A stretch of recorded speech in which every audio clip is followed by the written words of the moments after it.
Nieuw jongerencentrum heet The Bee. Anja Vissers wint Zorgprijs. Het is vandaag 14 november. Dit is het Pelemaasjournaal.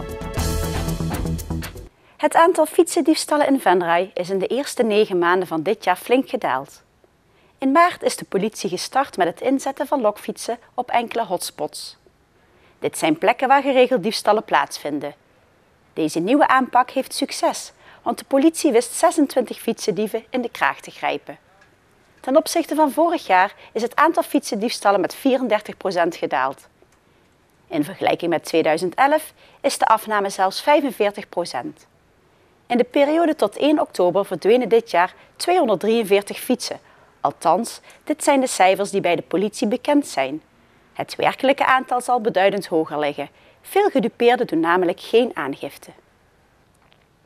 Het hoogste punt van de bouw van het jongerencentrum is bereikt. Reden om de vlag in de top te hijsen en de naam te onthullen. De bouw van het jongerencentrum loopt voorspoedig. Na een lange tijd waarin vertraging en uitstel toch wel de boventoon voerden, zijn de betrokkenen blij dat de uitvoering wel op schema ligt. Het is echt een geweldig gevoel. Na al die jaren strijden met poppodium en ook op de Kruisstraat, veel ongeluk gekend, een brand. Dat we tijdelijk onderdak weer hadden, de jongeren die daardoor wat moeilijk te vinden waren. En nu hebben we dan eindelijk ons streven en dat is het nieuwe jongerencentrum en het begint er al heel mooi uit te zien. Ja, vandaag is een feestdag. Zo'n lange voorgeschiedenis en met zoveel moeite het jeugd- en jongerenwerk hier toch lopende gehouden, takkemikkig. En nou eindelijk een gebouw wat er voor de jeugd is. Het is nog niet helemaal klaar, maar nu begint het echt reëel te worden, ja. En bij de realisatie hoort ook een naam. Die werd gisteren door Rick Gielis en wethouder Twan Jansen door middel van graffiti onthuld. Het jongerencentrum heet The Bee, een naam die bedacht is door de jeugd zelf. Nou, hij is tot stand gekomen via een aantal wisselingen. Er was bijvoorbeeld Noah, de zoon van Elise, die kwam met de Place to Be. En we hadden toch allemaal zoiets van, we willen graag het Venrays wapen in ere houden. We hadden bijvoorbeeld ook al bijenpop, ook al iets met een bij-bee. Op een gegeven moment dachten we van, de Bee is gewoon, daar kun je alle kanten mee op, daar kun je heel veel namen mee creëren. Daar kun je gewoon hele leuke dingen mee doen. Dus dachten we, nou, lekker simpel en toch doeltreffend. En naast het bedenken van de naam worden de jongeren op veel manieren betrokken bij de realisatie van het jongerencentrum. Ze spelen een belangrijke rol in hoe de Bee vorm krijgt. We zijn met allerlei projecten bezig. We hebben een tijdje geleden, was in augustus, in het centrum een hele manifestatie gehad, waar ook allerlei ideeën kwamen. En in de aanloop naar de realisatie toe gaan we ook weer kijken wat voor initiatieven komen er uit de jeugd. Want we willen van meet af aan, zo goed als dat kan, een brede programmering waar ook echt alles onder dit dak mogelijk is, als het maar door jeugd en jongeren is. Het jongerencentrum is bedoeld voor de jeugd vanaf 12 jaar tot en met een leeftijd van 25. In het centrum kunnen jongeren hun creativiteit en talent kwijt, maar er kan ook een drankje worden gedaan. De Bee moet echter ook rekening houden met de verhoging van de alcoholleeftijdsgrens. In januari gaat die van 16 naar 18 jaar. En dat heeft ook invloed op het programma.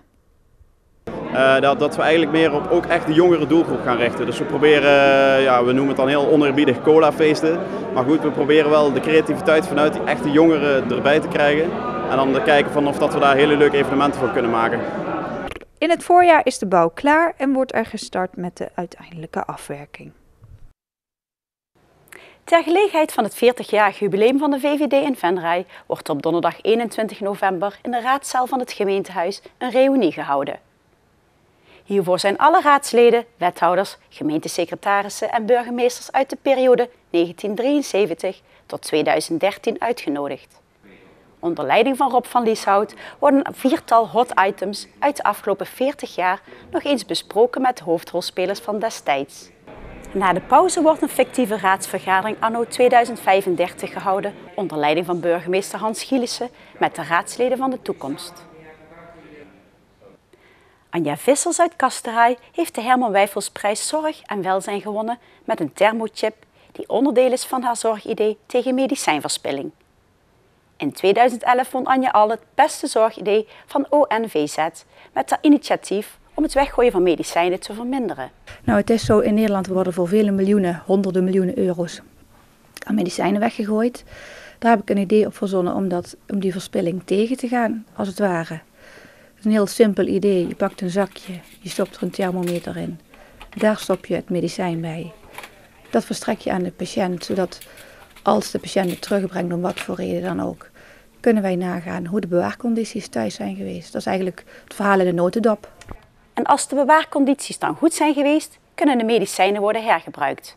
Een simpele, effectieve maatregel die op dit moment als pilot wordt ingezet in 8 verschillende ziekenhuisapotheken in Nederland. Maar voordat het zover was, heeft Anja met haar idee een behoorlijke weg moeten bewandelen. En met name de juridische belemmeringen zag ik al een groot struikelblok. Dus ik heb letterlijk gegoogeld naar adressen van de Tweede Kamer. Daar netjes een mail naartoe gestuurd. En ik ben uitgenodigd door 3 politieke partijen om daar mijn verhaaltje te komen doen. Dat heb ik gedaan. En ik heb ze ook uitgenodigd van kom ook eens een dagje naar de apotheek om eens te kijken hoe het op de vloer eraan toe gaat. Ook met name richting verspilling. Renske Leijten van de SP heeft dat gedaan.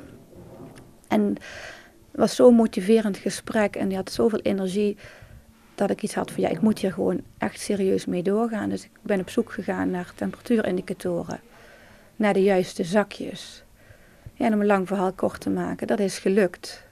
En het temperatuurchipje wat ik daarvoor uitgezocht heb, dat heeft afgelopen donderdag de Herman Wijfelsprijs gewonnen in de categorie Zorg en Welzijn. De jury van de Herman Wijfelsprijs voorziet dat de chip de standaard wordt in Nederland. Dit zou een grote besparing betekenen. En als apothekersassistente weet Anja als geen ander hoeveel er op dit moment wordt verspild. Ja, die bekende zwarte grote tonnen, ja, die gaan toch een paar keer per jaar weg. Het ligt er natuurlijk ook aan wat er terugkomt in een bepaalde tijd. We hebben zelf een keer een onderzoekje gedaan. Toen kwamen we uit op €10.000 in 1 week. We hebben een populatie van 10.000 tot 11.000 patiënten.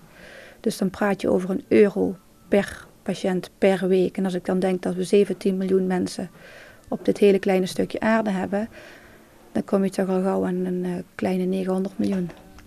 Het is nog afwachten wanneer de chip daadwerkelijk op grote schaal kan worden ingezet om verspilling tegen te gaan.